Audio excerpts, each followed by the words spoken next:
लेने की अहलियत रखते हो, क्योंकि जब तक उसकी बैटिंग काम नहीं आ रही साइम की, हमें उसके 2 ओवर 3 ओवर, मैं 2-3 मरतबा प्रोग्राम में कह चुका हूँ कि उसके 2 और 3 ओवर तब काम आएंगे अगर वो एज ए ओपनर स्कोर करें। लेकिन अभी तक उनके जो एरर्स हैं, उनकी जो शॉट खेलने की एबिलिटी है, मुझे उस पर कोई शक नहीं, लेकिन जो एग्जीक्यूशन वो कर रहे हैं that is not good enough as an opener to represent any international team. तो यहाँ पे उनको काम करने की जरूरत है, उनके कोचेस को काम करने की जरूरत है, और अगर वो नहीं समझ पा रहे तो उनको रेस्ट देने की जरूरत है। यानी अगर आप अपना प्राइमरी रोल नहीं फुलफिल कर रहे, लेकिन अगर आप अपना दूसरा रोल कर सकते हो तो आप टीम में हो जी इस वक्त। यही मतलब है ना? बिल्कुल ऐसे ही। इसका यही मतलब है कि भाई आप अगर आपकी पहले फर्स्ट जॉब क्या है, which is batting, but you haven't been able to score runs, but because you can bowl you are in the team. जैसे जो बैट्समैन है बॉलिंग कर रहे हैं, जो बॉलिंग कर रहे हैं वो बैटिंग कर रहे हैं, तो ये ठीक है, ऐसे चलता रहना चाहिए एक आधा साल और। एक आधा साल थोड़ा लाइट करो यार माहौल, कुछ नहीं कर सकते। मैंने आपसे कहा ना, आप ये देखें पीटीवी अभी खर्चा करता है, ये सेम सेट हमारा पिछले साल लगा था, वही बातें आप रिपीट पे चला दें, आपको एग्जैक्टली सेम स्टोरी मिल जाएगी, आपके पैसे बच जाएंगे। इन्होंने चेंज नहीं होना। मैं आपको सही कह रहा हूँ। पिछली बातों में उस्मान तारिक और पॉज कहाँ होगा? वो नहीं था ना, उसको ऐड करने के लिए वो सेट लगा है। उनका एक वीडियो बना कर रख लेते हैं ना, ये पॉज पे छोड़ दे। तो nothing has changed since we done the Champions Trophy. Nothing has changed. We done the Asia Cup. Nothing has been changed. I've been doing this TV for last 20 years. Because जब आपको तरक्की से नफरत होती है तो आप कमज़ोर बंदों पे बेट लगाते हैं, आप कमज़ोर बंदों को आगे लाते हैं। सिस्टम को वही तगड़ा बंदा करेगा जो एक्चुअली चाहता है, जो खुद तरक्की पसंद हो, जिसको खुद तरक्की अच्छी लगती है, जिसको तरक्की से नफरत होगा, आप क्या कर सकते हैं? अगर आपको इतनी डिटीरिएशन लानी थी क्रिकेट में, और अगर आपने ऐसा कोच लाना था, let's get it straight now. अगर आप ये कहते हैं कि mic Hesson is the guy in the world cricket, दुनिया वो 100 साल वाली क्रिकेट खेल रही है, आगे वाली हम खेल रहे हैं 100 साल पीछे वाली, यही है ना। अब जब हम पिट के कह रहे हैं, चीख के भी कह रहे हैं, पूरी दुनिया कह रही है, वो कहता है नहीं, जो मैं जानता हूँ तुम्हें पता ही नहीं है। अगर ये स्टबननेस है तुम्हारे अंदर, कि साइम की स्टबननेस ये है कि मैंने तो गोइंग अवे बॉल, अब मुझे पता है, मैं बैठ के कमेंट्री कर रहा हूँ, जेफ राइस को बाहर निकाल ताकि इधर बातें कर रहे थे ना हम। अगर एज ए बॉलर मैं कह रहा हूँ, वो अपनी स्टबननेस नहीं छोड़ रहा साइम। उन्होंने कहा मैंने ये खेल नहीं खेलना, मैंने ये खेल नहीं खेलना, no matter what Pakistan does, Pakistan से कोई लेना देना नहीं है, वो अपनी शॉट खेल रहा है यार। And the bigger loss is कि आपने एक को अकोमोडेट करने के लिए आपने बाबर, रिजवान, फखर जमान सबको कॉम्प्रोमाइज कर दिया, और अपने आप को सेटल करने के लिए फखर जमान को कॉम्प्रोमाइज कर दिया पिछले 5 साल। अच्छा, 3 की बात कर लेते हैं। आप फास्ट बॉलर हैं उमर, अगर आपके सामने सलमान आगा हो, उनके 60 रन है 5 मैचेस में, 12-1-4 38-5, हिज नंबर बीइंग एट 3, जैसे एक तरफ बैज ने उनको 3 पे करा हैरी ब्रूक को and it came of. Pakistan ने इस वर्ल्ड कप से पहले रिसेंटली ये फॉर्मूला जो है ट्राई किया है to send him at 3। How do you see him at that number? देखिए, उसने रन्स किए इससे पहले, लेकिन अगेन आप अब हम जो वो बात कर रहे हैं ना, जो शेख भाई भी कि आप दूसरे को कंप्रोमाइज़ कर रहे हो, आप वो नंबर जो दूसरे की परफॉर्मेंस है वो आप ख़राब कर रहे हो। ठीक है, उसने रन्स किए यहाँ पे होम पे किए, लेकिन अगेन उनके अगर आप अगेंस्ट बड़ी टीमों का अगेंस्ट आप देखिए तो उसने इस नंबर पे कभी भी रन नहीं किया। उसका जो रोल था वो नीचे नंबर पे है, वो स्पिनर को ज़्यादा बेहतर खेल रहा है। हाफिज़ बेहतर बता सकता है कि उसकी जो फास्ट बॉलर पे इतना टेक्निकली वो इतना स्ट्रॉन्ग नहीं है। उसने रन तो किए यहाँ पे पाकिस्तान में, लेकिन आप देखिए कंडीशन क्या थी, अपोजिशन कौन सा है, अपोनेंट आप किसके खिलाफ खेल रहे थे। तो आई थिंक वही आप बातें रेस कर रहे हैं, उसकी वजह से उनकी जो नंबर 3 पे जो खेल रहा है उसकी वजह से आप दूसरे प्लेयर्स को भी आपने डिस्टर्ब किया, मेंटली आपने उनको कंफ्यूज कर दिया है। तो आई थिंक मुझे नहीं लग रहा है कि उसका नंबर 3 जगह बनती है। इसमें एक चीज़ मैं ऐड करूँगी, मैं अक्सर बात करती हूँ सर्वाइवल मोड की। जिस वक्त सलमान अली आगा ने कप्तानी ली थी, आपको याद होगा, वो अपना नंबर छोड़ के दूसरों को अपने से ऊपर भेज रहे थे। जिस वक्त शुरू का माइंडसेट था, उन्होंने हसन नवाज को अपने से ऊपर भेजा, यंगस्टर्स को अपने से ऊपर भेज रहे हैं। By the time world cup आता है, इतनी आप इनसिक्योरिटीज़ प्लेयर्स के अंदर डालते हैं, अब वो अपने नंबर से भी ऊपर जाके खेल रहे हैं। सो कहाँ से ये माइंडसेट शुरू हुआ? एक कप्तान को आपने बनाया, वो सेल्फलेस था, वो अपने आप को अपनी जगह दूसरों को भेज रहा था, और अब वो जो है वो ऐसे नंबर पे खेल रहा है जो उनकी जगह नहीं है।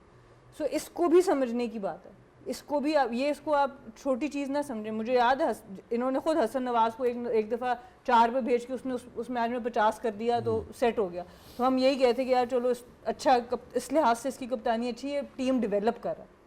तो कप्तानी के लिए बहुत बड़ा जिगरा चाहिए। कप्तानी के लिए आपको अपने आप को एट टाइम्स पीछे करना पड़ता है। जिम्मेदारी लें, बट वो जिम्मेदारी लें जो आप उठा सकते हैं। हसन नवाज कहाँ गया? ये तो जनरेशनल टैलेंट। लेकिन कहाँ गया हसन अगेन नवाज? वही आप जो बात कर रहे हैं ना कि वो पाकिस्तान नहीं खेलना नीचे जा रहा था, आपने ऊपर यंगस्टर को भेज रहा था, तो वहाँ पे भी उस पर क्वेश्चन रेज हो रहे थे ना कि ये बिंग कैप्टन ये क्यों नीचे जा रहे हैं। तो उसको अकोमोडेट करने के लिए मैनेजमेंट ने जबरदस्ती उनको कहा कि आप नंबर 3 के लो।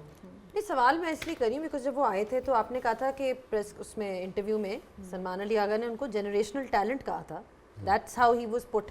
So what happened after that कि वो बिल्कुल टीम के मतलब परफॉर्मेंसेस की मैं बात कर रही हूँ, was it just he couldn't develop और हाउ डू यू भी थी, कुछ माइंडसेट की भी बात थी, प्रेशर हैंडलिंग की भी बात थी, बट वो काम आपकी मैनेजमेंट का है कि आपने प्लेयर को मेंटली तैयार करना है। अगर आप उसको वर्ल्ड कप ईयर में टीम में लेके आ रहे हैं, इंपॉर्टेंट जगह पे खिला रहे हैं, तो फिर आपको ये पहले असेस करना चाहिए ना कि वो मेंटली स्ट्रांग है कि नहीं। आप टीम में लाते हैं, फिर आप सोचते हैं कि नहीं ये तो मेंटली स्ट्रांग नहीं है, इसको तो नहीं हम खिला सकते। इस तरह की बातें आप शुरू कर देते हैं। उसके अलावा मोहम्मद हारिस को आप एक टाइम कहते हैं 1 डाउन भेजते हैं, वो अच्छी प्रॉपर मॉडर्न डे क्रिकेट अब आपके हिसाब से खेलता है, फिर उसको अगले मैच में आप 6 नंबर भेजते हैं, वो 1 बॉल पे छक्का मारता है, फिर उससे नहीं होता, आप 2 मैचेस बाद उसको निकाल देते हैं। पहले आप कहते हैं जी सेल्फलेस है तो हम इसको हर नंबर पे भी खिलाएंगे और हम इसको बैक करेंगे। तो हमने बहुत से प्लेयर्स के साथ ऐसी चीज़ें की हैं जिस वजह से प्लेयर्स भी हर वक्त सर्वाइवल मोड में रहते हैं। वो ट्रस्ट नहीं कर पाते कि हमने अगर इस ब्रांड से क्रिकेट खेलनी है तो हम फिर भी टीम में रहेंगे। मेरा सवाल ये है कि कसूर किसका है? हमने तो यही बात की है, सिस्टम का है, मैनेजमेंट का है। कसूर किसका है? मेंटल स्ट्रेंथ कैसे इंप्रूव होती है एक प्लेयर की? बाहर बैठ के तो नहीं होती। मैं तो एक सिर्फ सिंपल सा क्वेश्चन था कि आई अंडरस्टैंड जो आप कह रहे हैं सिस्टम, देखिए ट्रिकल इफेक्ट ऐसे नीचे ही जाता है और फाइनल प्रोडक्ट जो है वो प्लेयर ही होगा जो फील्ड में। अगर ऊपर से चीज़ें सही नहीं हो रही तो उसका आपको जो रिजल्ट है वो देखिएगा। ये रिजल्ट ओवर द नाइट तो नहीं है, ये तो 2-3 साल का जो भी चल रहा है वो उसका सब सामने आ रहा है। क्या कोच को होना चाहिए सेलेक्टर या उसमें रोल? डेफिनेटली आपके टाइम पे थे? मैं था, मेरे नहीं एज कोच नहीं, प्लेइंग डेज की बात करो। मेरे प्लेइंग डेज में नहीं उस वक्त भी शायद कोच सेलेक्टर नहीं होता था मेरा था। नहीं से तो होती है हमेशा कोच की और कप्तान की। कोच और कप्तान क्योंकि वो अलाइंड होता है ना उसके साथ, सिलेक्शन कमेटी के साथ अलाइंड होता है। क्योंकि आपने जो सिलेक्ट किए, सिलेक्टर ने जो सिलेक्शन कमेटी है उसने सिलेक्ट किए, आप उनके कट फॉर रोल आप बताते हैं कि जी मैंने इसको किस वजह से सिलेक्ट किया है और ये सिलेक्शन क्राइटेरिया है। हेड कोच के साथ वो बैठता है, फिर वो बैठ के वो सारी चीज़ों को वो इकट्ठा करता है कि भाई यहाँ ये बंदा इसके लिए कट फॉर रोल है। वो फिर हेड कोच जो है वो अपने कोचेस के साथ बैठता है, फिर कैप्टन को साथ में लेके आता है, फिर वहाँ से प्लान बनते हैं आपके। So the accountability lies with both. दोनों पे है ना, प्लेयर पे भी और मैनेजमेंट पे भी है, ऐसा नहीं। ऐसे अगर अब बच्चों की टीम है, ये 6ठी जमात की टीम है, वो तो उसके अब चाहिए होंगे इस किस्म के कोचेज, इस किस्म की चीज़ें। लेट 90s के लौंडे उनको सिलेक्ट नहीं किया जाता था, आइडेंटिफाई किया जाता ये है सुपरस्टार आने वाला, ये greatest player of all time है पाकिस्तान में। इसको किसने सेलेक्ट करना था? इसने बस आके बताना था, बताया। हमारे टाइम पे कोई कोचेस, मुझे नहीं याद पड़ता कि मेरे टाइम पे कोई कोच था, ये एक आधा मुझे याद है, मुझे नहीं याद था मैनेजर कौन था। हमारा ऐसे टोटल काम था कि जाना है अंदर, कप्तान पता होता था, कप्तान ये था, दैट्स अबाउट इट। अब सोचो हम वहाँ से कहाँ गिरे हैं। यही तजर्बात करते रहे स्क्वाश के साथ, यही तजर्बात करते रहे हॉकी के साथ, अब माशाल्लाह हम यही तजर्बात कर रहे हैं क्रिकेट के साथ। आपकी एंड प्रोडक्ट ये है और अगले 2 साल में और देख लें क्या होगा।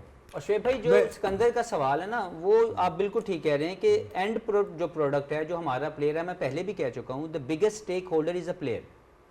तो जब प्लेयर को किसी को भी खिलाया जा रहा है, ही हैज टू डिलीवर, और अगर वो रेडी नहीं हो रहा है, इसमें गलती उसकी भी है। जैसे Babar is not number 4 product, हम पहले से कह रहे हैं, एज ए प्लेयर वो सॉर्टेड नहीं है, उसके पास वो गेम उसकी वो जो इंग्रेडिएंट्स नंबर 4 पे खेलने की रिक्वायरमेंट है उसके पास नहीं है। बताओ क्या है? Who given him a role? मैं I beg to differ And why he accepted थोड़ा सा किसी हद तक कि मुझे ऐसा फील आता है, या शायद देखने वाले को, कि प्लेयर को फेस सेविंग दी जा रही कि जी देखिए eight the end of the day कितना बड़ा प्लान हेड कोच देते, एग्जीक्यूट प्लेयर ने करना है ना। वो आके बैट पकड़ के बैटिंग करेगा ना वो बॉलिंग करेगा। कहीं ना कहीं I understand that there is pressure on the player, system के फॉल्ट्स होंगे, एवरीथिंग होंगे, but at the end of the day again वो पाकिस्तान स्टार पहना हुआ है क्योंकि वो कुछ है, ही हैज़ परफॉर्म्ड समवेयर, कुछ करके ही आया है यहाँ पे। ऑनेस्ट थोड़ा बहुत नहीं, अच्छा खासा मैंने प्लेयर तो आपको पहले दिन ये बात की कि 80% जिम्मेदारी बाबर की है, जो फॉर एग्जांपल हम एक एनी प्लेयर, और 20% आपके उसकी है सिस्टम की, but this is for established players. जो यंग प्लेयर्स के साथ हम ऊपर नीचे करते हैं ना, वहाँ पर 50-50 जिम्मेदारी है, क्योंकि आप उसका कॉन्फिडेंस जल्दी हिलेगा। So it depends. ये जो परसेंटेज है ना, जब आप खेल रहे हैं तो 100% परसेंटेज जो है ना जिम्मेदारी प्लेयर की है, 100%। उससे पहले जब प्लान्स बन रहे होते हैं तो उसके अंदर वो जो है हर बंदा अपने अपने प्लान्स के मुताबिक काम कर रहा होता है।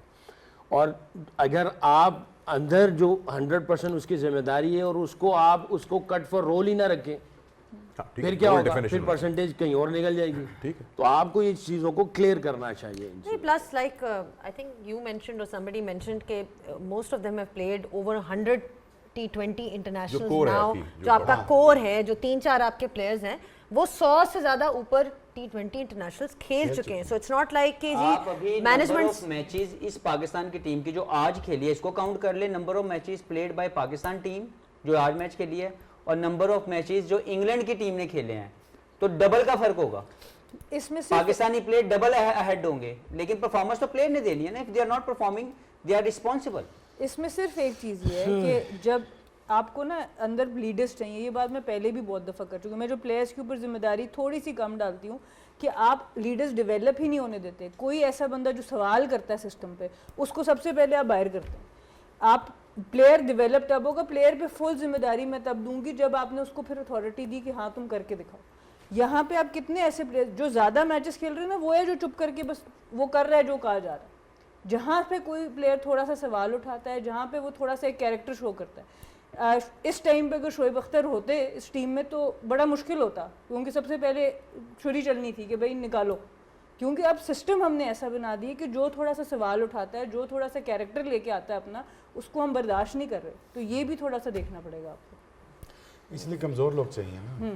इस तरह तो कोच भी नहीं टिकते, वो भी चेंज हो जाते। तो यही तो हम नहीं, इसीलिए मैं सिस्टम में वापस बात कर रहा हूं। साल देना चाहिए। गैरी गर्स्टन नहीं आए ना, ज्यादा देर नहीं रह सके। साल 1.5 साल देना चाहिए। वो तो मैंने तो देखा भी नहीं उनको। हाँ, तो वो इसलिए क्योंकि वो उन्होंने अपनी मर्जी की चीजें मांगनी थी। हफीज भाई वगैरह गए 2 महीने में बाहर आ गए। उनको भी क्लैरिटी लेनी चाहिए थी आने से पहले। वैसे तो अगर आप ट्रैक रिकॉर्ड देखें, क्लैरिटी दी जाती है। मैं आपको बताऊं, मुझे भी जब बदलाया गया था तो 4 साल का कहा गया था, और कहा गया था कि आपके पास तमाम वो ऑप्शन जो क्रिकेट की बेहतरी की होगी आप डिसाइड करेंगे। बात सुन ले पहले, यही बात इन्होंने जेसन गिलेस्पी से की मेरे निकालने के बाद। मुझे 2 माह के बाद जब निकाला तो जेसन गिलेस्पी से जो वादे किए, जिसकी बेस पे वो कोच बना, जब उसको हटाया गया तो वो भी छोड़ गया।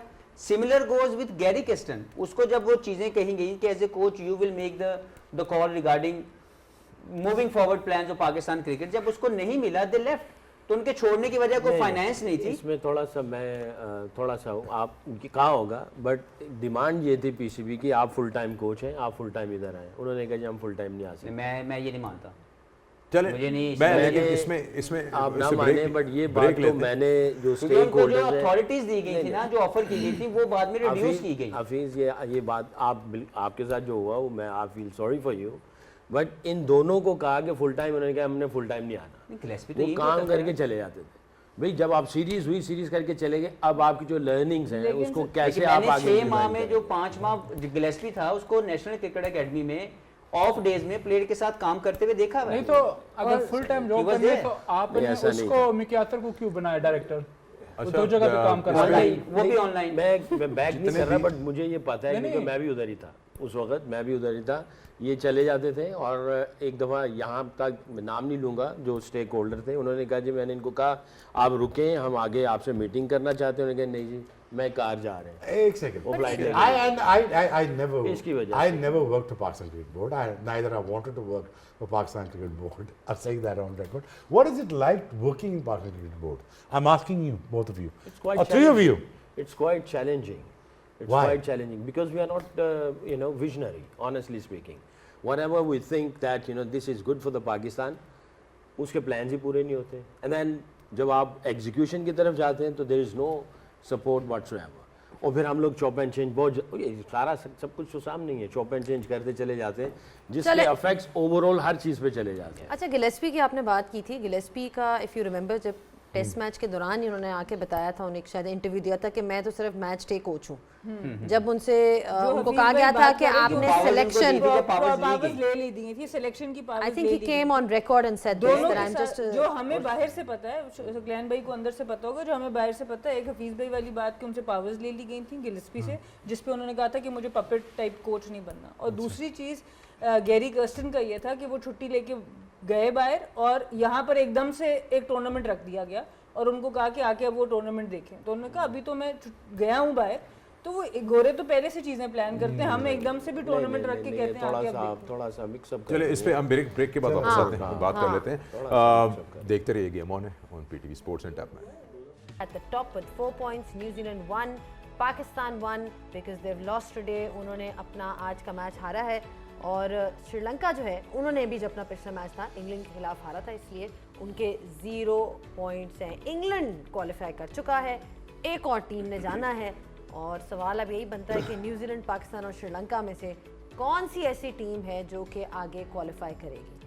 जी, तो अब आ जाते हैं इस सिचुएशन पे कि इफ एंड बट्स पे आ जाते हैं, बिकॉज डिस्कशन तो करनी है because technically we are still alive in the tournament and kind of depending on New Zealand. Hafeez, अब क्या सिचुएशन देखिए, अब किसी पे तो बाद में जाएंगे ना, पहले खुद तो को मैच जीत लें। पहले हमने कहीं पे खड़ा होना है तो पहुंचना है कि बारिश के जोर के ऊपर पहुंच जाएंगे हम तो। अब ऐसी सिचुएशन है जी, अब इसका अभी हमें चुप करके बैठ जाना चाहिए, अपने आप को थोड़ा सा दूसरों की तरफ नहीं लेके जाना चाहिए और अगले 3 मैच पहले देख लें, क्योंकि पाकिस्तान का श्रीलंका के साथ मैच एंड में है।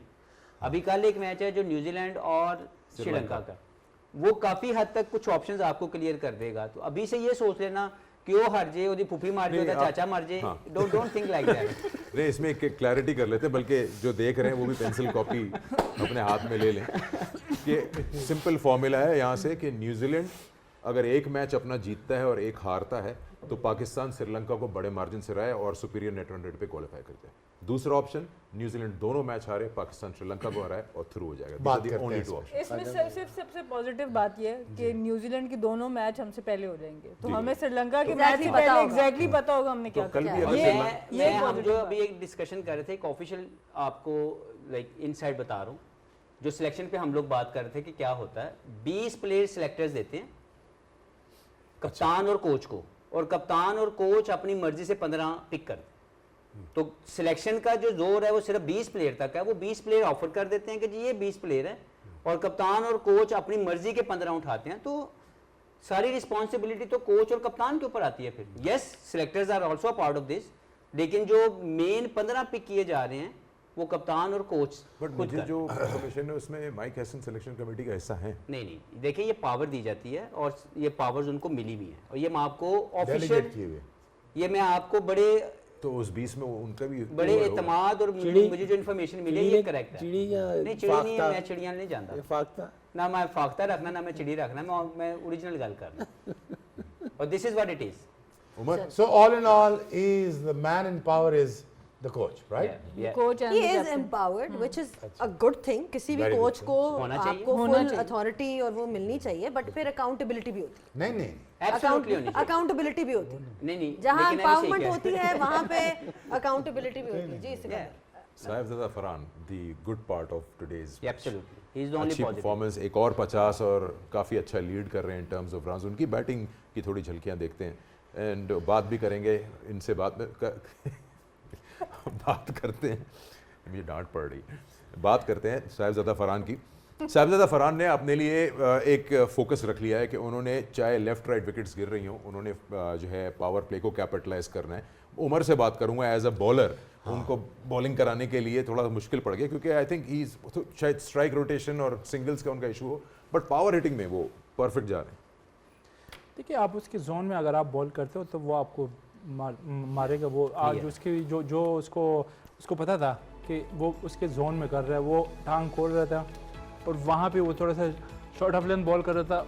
किसी बॉलर ने उसको आगे बॉल नहीं किया। जब तक आप बैट्समैन को उसकी वीकनेस को रीड नहीं करेंगे तो आपको रन्स पड़ेंगे। मेरे ख्याल से मैं पेसर की बात स्पेशली कर रहा हूँ कि उसका है वो फ्रंट फुट वो खोल देता है और वहाँ से आप उसको शॉर्ट ऑफ लेंथ बॉल देते हो, वो आपको इजीली हिट करता है सबसे। और उसकी अच्छी क्वालिटी ये है कि जो कंडीशन है उसके जो सामने का एरिया है मिड ऑन मिड ऑफ वो बहुत स्ट्रांग है, क्योंकि लो बाउंस पिचेस है यहाँ पे ये सूट कर रहा है। जहाँ पे ये आएगा थोड़े से बाउंसी पिचेस पे, जहाँ पे थोड़ा सा एक्स्ट्रा बाउंस आपको मिल रहा हो, तो ये वहाँ पे स्ट्रगल कर सकता है। लेकिन अभी तक तो जो हाईलाइटिंग आप पाकिस्तान की कोई भी चीज़ करना चाहेंगे सिर्फ फरहान है। जिस तरीके से पिछले 6 माह में उसने अपने आप को इमर्ज किया एज ए प्लेयर, अपने आप को प्रेजेंट किया, हर मुश्किल कंडीशन, हर प्रेशर वाला मैच इज परफॉर्मिंग वेल। नहीं चले, एटलीस्ट एक पॉजिटिव तो है। And good thing is that he has, Shaheen is a positive, 4 wickets of course वो तो शुएब से ही बात कर लेते हैं या उमर से पूछ लेते हैं।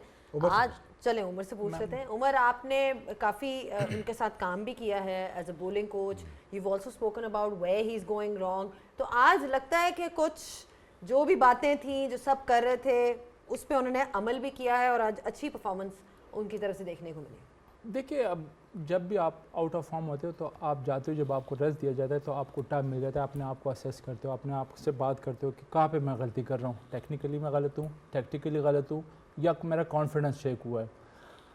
वो मेरे ख्याल से उसने, आई एम श्योर उसने काम किया होगा, उस कोच ने भी उसके साथ काम किया होगा, लेकिन हमेशा से जब आप अपने कॉन्फिडेंस को लेके आते हो तो कहना नहीं चाहिए, लेकिन पहले तो हम इसकी लेंथ पे बात करें। जब प्री मैच में हमने बात की कि जब आपका जो अर्ली ऑन ये जिस तरह यूज टू था, यॉर्कर करता था, इसको स्विंग मिलता था, तो वो अभी उसको नहीं मिल रहा, पेस उसका कम हो गया। तो बेसिकली जब आप आउट ऑफ फॉर्म हो जाते हो तो क्या करते हो, आप बेसिक्स पे आ जाते हो, आप लेंथ को हिट करते हो। शेख भाई ने जिस तरह बात की थी कि आप आके गुड लेंथ को हिट करो, अपने आप को अलाउ करो कि वहाँ से आपको स्विंग मिला। अगर स्विंग नहीं भी मिला तो वो लेफ्टी है, उसके जो फ्रंट लेग है वो ऑलरेडी इंजरी के बाद थोड़ा सा ओपन हो गया, तो उसको एडवांटेज उस चीज़ का ये मिला है कि उसका इन स्विंग तो कम हो गया है, लेकिन एटलीस्ट उसका वो एंगल से जो बाहर बॉल निकल रहा है, क्योंकि आपके बॉलिंग जो मैकेनिक्स है वो ऑटोमेटिकली चेंज हो जाते हैं। तो उसको तो एक वो गुड एरिया पे उसने बॉल की है, वहाँ से उसका एंगल हो गया। एक्सपेक्ट कर रहा था बैट्समैन के अंदर आएगा, वहाँ से अच्छे उसको विकेट मिली है। प्लस उसने आज अपने आप को अलाउ किया कि हार्ड लेंथ को हिट करे या गुड लेंथ पे वो बॉल करे। सेकेंडली, जब आपका कॉन्फिडेंस ख़राब होता है तो हमेशा से कहना तो नहीं चाहिए, लेकिन मेरी आदत थी कि मैं जब भी मेरा कॉन्फिडेंस ख़राब हो जाता है या मुझे सम टाइम फील करता है बॉलर कि जब आप आउट नहीं हो रहे होते तो सम टाइम बॉलर कहता है कि यार मैं अगला मैच नहीं खेलूँ तो या मुझे रेस्ट करा दे, तो उस टाइम पे मैं क्या करता था, मैं नेट में जाता था, बिल्कुल पुराना बॉल लेता था जो रिवर्स स्विंग हो रहा हो, वहाँ से मैं बैट्समैन को कहता कि आ जाओ आप बैटिंग करो। मैं उसको 1-2 दफ़ा अगर बीट करता था या उसका आउटसाइड एज लग जाता था तो मुझे कॉन्फिडेंस, मैं इस तरह अपने आप को गेन करता था। तो ये छोटी छोटी चीज़ें होती हैं, आप इस तरह बहुत ज़रूरी होती हैं, ये आपको कॉन्फिडेंस वापस मिलता है इससे। देखें, हम अक्सर कहते हैं कि form is temporary and class is permanent. जो इस तरह के कैरेक्टर होते हैं वो जब आते हैं तो वो फिर एक स्पेशल परफॉर्मेंस देते हैं।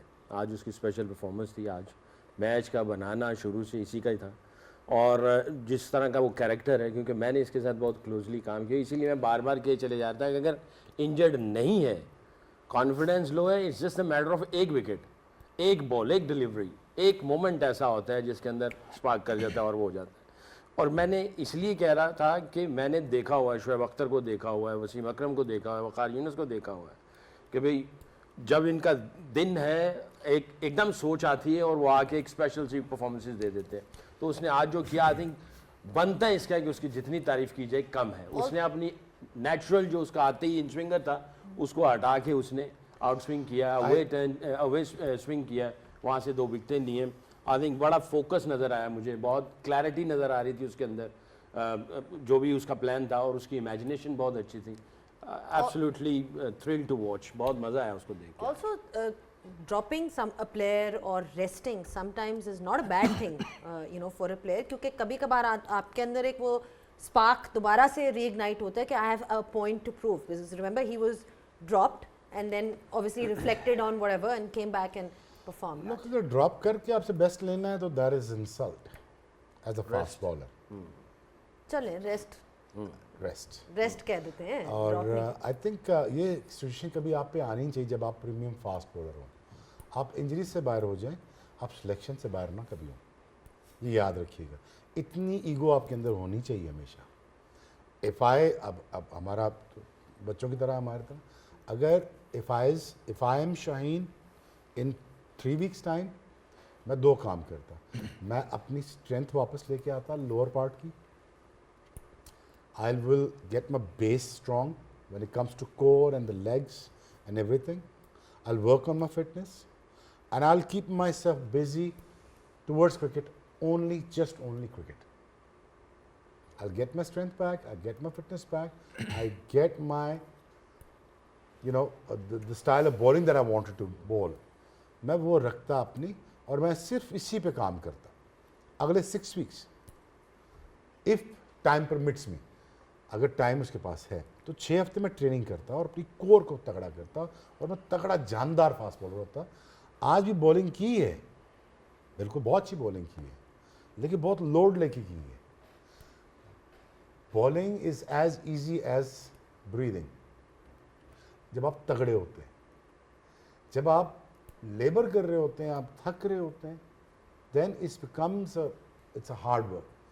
तो मेरी सजेशन ये होगी कि हमारा बच्चा है, इसलिए मैं इसको कह रहा हूँ, I really like the guy, कि अपनी फिटनेस पे काम करें और पिक एंड चूज़ का क्रिकेट अपनी, और बाकी सारी चीज़ अपने जहन से निकाल के just focus on cricket and bowl fast as much as you can, as long as you can, because this is a very few years of your cricket career जो बड़ी जल्दी खत्म हो जाएंगे. But that's my suggestion. और यहाँ आपने पे देखा न्यूजीलैंड जो अपने प्लेयर्स को अपॉर्चुनिटी देते हैं, वो प्लान बहुत अच्छा करते हैं. अपने एफटीपी को सामने रखते हुए अपने जो प्रीमियम बॉलर्स हैं या बैटर्स हैं, उनको वो बताते हैं कि किस वक्त आपने खेलना है, कितने मैच खेलने हैं, कौन सी लीग खेलनी है. वो उनका पूरा प्लान बना होता है, पहले से पता होता है. अगर आपने एफटीपी को प्लान कर लिया, जो कि सबसे मेन चीज़ है, तो जब आप वर्ल्ड कप के करीब जा रहे होते हैं तो आपकी प्लानिंग जो है ना, वो साल, 1.5 साल, 2 साल पहले से प्रिपेयर्ड होती है. तो जैसे शुएब ने कहा, ये सारी चीज़ें, फिटनेस है, ये टेक्निकल चीज़ें हैं, वर्कलोड मैनेजमेंट, ये सारी चीज़ें बेहतर हो जाती हैं. मैं आपको बात दूँ, क्रक्स ऑफ द टॉक्स है फास्ट बॉलिंग सिर्फ हार्ड वर्क है, सिर्फ ऑफ सीजन ट्रेनिंग का नाम. मिल ही नहीं रहा ना इनको. मैं वही कह रहा हूँ मिल ही नहीं रहा. ये खुद डिसाइड करे, एफटीपी अब खुद डिसाइड करना कब क्या कितना खेलना है. एक चीज़ थी, जब हम लोग काउंटी क्रिकेट के लिए जाते थे, ऑस्ट्रेलियन कभी भी काउंटी क्रिकेट नहीं खेलते थे. जो मेन थे, शेन वॉन, ग्लेन मैग्रा, कभी भी नहीं आते थे. मार्क वो, स्टीव वो नहीं खेले आते थे. सीजन, कुछ सीजन खेले एंड में जाके वो उनको कंपनसेट कर देते थे. उनको कंपनसेट कर देते थे कि आप नहीं खेलो, हम आपको पैसे दे देंगे. वसीम अकरम, वक़ार यूनुस, हम लोगों ने इनसे बात की पीसीबी के, हम नहीं जाएंगे काउंटी खेलने के लिए, हम चाहते हैं कि हम पाकिस्तान के लिए खेलें, आप हमें कंपनसेट कर दें. ठीक है, इनको पैसा मिल रहा है, ऐसा नहीं कि नहीं मिल रहा, बट उस तरह नहीं है जैसे इंडियंस या दूसरों को है. बट बाज़ वक़्त आ ही जाती है चीज़ सोच में आज ही, एक फाइनेंशियल, दूसरी एश्योरेंस. अगर आप कहीं, हाँ, ये दोनों चीज़ें आप इसको देखते हुए एफटीपी को ऑर्गेनाइज करते हुए आप अपने प्लान्स बनाएं, डेवलप करें, प्लेयर्स को इवॉल्व होते चले जाएं, और आगे जो मेगा इवेंट्स है उसमें जाके वो परफॉर्मेंस दें. इसमें बहुत बड़ा एरर है. एक ब्रेक का वक्त आ गया. जाते जाते should give credit where it's due. England 7 PM of course, which will be a group 2 game. So again बताते चलें जिन्होंने हमें ज्वाइन किया हो कि अभी भी पाकिस्तान की जो क्वालिफिकेशन है वो ऑफ कोर्स उनकी 2 जीत पे है. दोनों मैच जीते हैं अपने, अपना आखिरी मैच जीते, और न्यूजीलैंड ऑफ कोर्स अगर एक मैच जीतता है, एक हारता है, या दोनों मैच हारता है, तो उसमें पाकिस्तान का चांस बनता है. कल के मैच के लिए ऑफ कोर्स प्रेडिक्शन तो मैं नहीं आपसे अभी मांगूंगा, लेकिन अगर न्यूजीलैंड के साथ जी वैसी बात नहीं, मांग लें. कल करनी है prediction, आज नहीं. अच्छा, गुल से पूछ, इनसे अभी मांग ली, पता नहीं प्री शो पे आते उमर गुल से पूछ. गाले दी भी सच्ची है. अच्छा, गाल सुटन वाली नहीं की. हाँ, कॉन्ट्रैक्ट सेकंड से किया पूछ करो लेते ना. हैं. काफी लंबा ब्रेक आया है न्यूजीलैंड के लास्ट राउंड मैच से, और अभी they been sitting in Colombo, बारिश हो गई, मैच नहीं हुआ. प्रेमदासा में ही उनका मैच है, ये फर्स्ट आउटिंग ही मान लिया उनकी. कैसा देखते हैं उनको होम टीम के खिलाफ? देखिए, जब आप का गैप बड़ा आ जाता है, कुछ चीज़ें बेहतर भी हो सकती हैं, कुछ चीज़ें आपकी फेवर से अगेंस्ट भी जा सकती हैं. अगर आपका मोमेंटम अच्छा चल रहा है, एक फ्लो में चल रहे हैं, और वहाँ पे ब्रेक आ जाए, तो हो सकता है आपको फिर दोबारा मोमेंटम गेन करने के लिए थोड़ा सा इशू होता है. अगर आपकी परफॉर्मेंस थोड़ी सी पैची है, ऊपर नीचे जा रही है, आपको टाइम मिल जाता है कि आप वेल प्रिपेयर्ड हो जाते हैं, और आप फिर उसको चीज़ों को बेहतर करके, लर्निंग को अटैच करके आप आगे जा सकते हैं.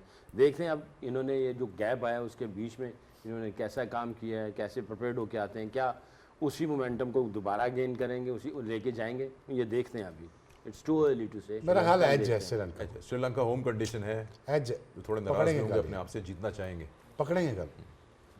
अब बता रहे संगन भी इजी. हमें किससे फायदा होगा? श्रीलंका जीते. अगर श्रीलंका जीतेगा, we need बता दो. Pakistan needs New Zealand बिछाओ मसल्ले. to lose their games.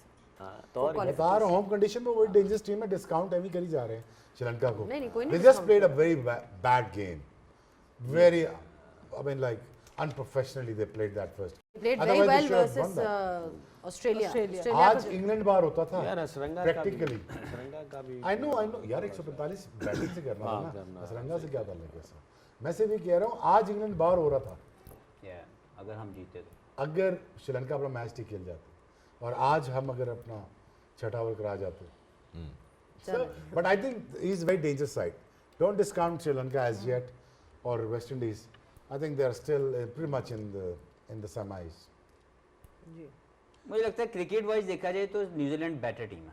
उन्होंने अभी तक की जो क्रिकेट खेली है, मुझे साउथ अफ्रीका के बाद अगर कोई कंप्लीट टीम नज़र आ रही है तो न्यूजीलैंड है। तो हमें ठीक है, हमारी दिल में क्योंकि पाकिस्तान की बड़ी मोहब्बत हमेशा से रहेगी। हम चाहते हैं कि श्रीलंका जीते, हमारा दोस्त, हम चाहते हैं कि उनकी वहाँ पे वो जीतें तो हमें भी फ़ायदा हो।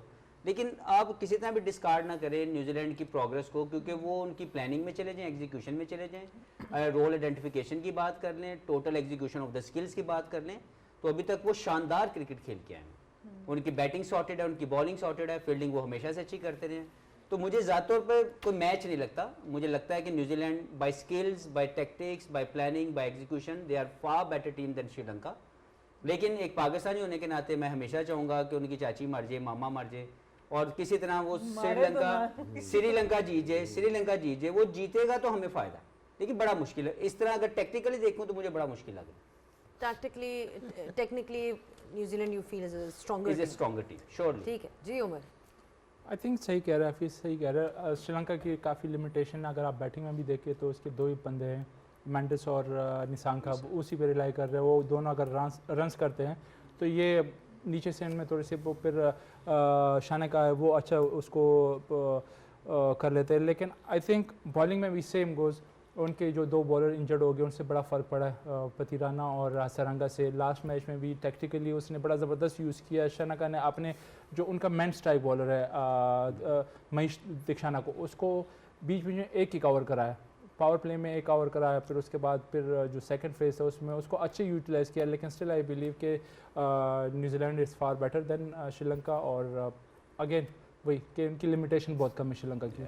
दुआ है अल्लाह करे कि श्रीलंका जीत जाए, लेकिन नज़र नहीं आ रहा। नजर नहीं आ सुबह तक आ जाएगा कोई मसला नहीं है। सुबह तक पता चल सुबह जाएगा। सब नहीं आप बता रहा हूँ, क्या चलिए उम्मीद ना छोड़ें, श्रीलंका जीत ठीक जाएगी। है, चलें श्रीलंका आपकी वो है। ज़ैनब, हमने प्रेडिक्शंस ली थी अभी तक जो सुपर हिट्स हमने स्टार्ट किए हैं, और देखते हैं कि कौन कितना सही उतरा है अपनी प्रेडिक्शंस पर।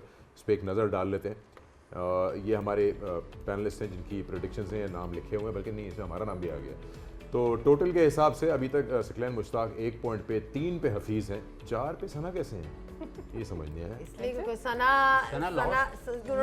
उन्होंने आज इंग्लैंड के लिए वोट किया था, इसलिए उनको एक एक्स्ट्रा पॉइंट मिल गया। हमने पाकिस्तान के लिए वोट किया था। ज़ैनब का 1 पॉइंट है, सिकंदर के 2 पॉइंट हैं और 1 पॉइंट मैं आपसे। और तो सकलैन जो है ना एक ही prediction कश्ती में। ये क्या मतलब? शोएब भाई नीचे देखे ना, कैसे ये तो आए नीचे देखे ना, नीचे टोटल है पॉइंट्स का, तो मैं और आप एक पे हैं। ओ ये लकी कमेटी है इनकी। अच्छा ये लकी कमेटी ही चल रही। मेरा बताओ मैं कितने पे हूँ?